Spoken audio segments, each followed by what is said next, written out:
Rocky র্যাবিটের super সেটটা আজকে আমরা পূরণ করে নেব।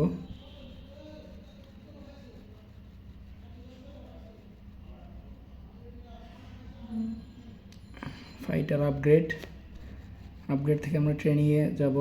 নিচের দিকে স্ক্রল করব,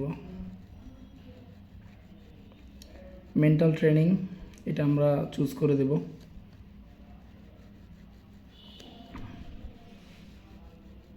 এরপরে আমরা চলে যাব কোচ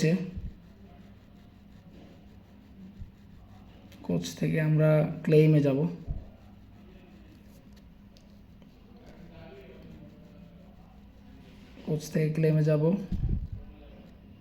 নিচের দিকে স্ক্রল করব। ডিফেন্সিভ ট্রেনিং থেকে আমরা ব্লকিং প্র্যাকটিস এটা আমরা চুজ করে দেব। আবার আমরা উপরের দিকে চলে যাব। কোচ থেকে আবার আমরা আপগ্রেডে চলে যাব। নিচের দিকে আমরা টেকনিক্যাল ট্রেনিং খুঁজে বের করব, সেটাও চুজ করে দেব, চেক করে দেব। Thank you.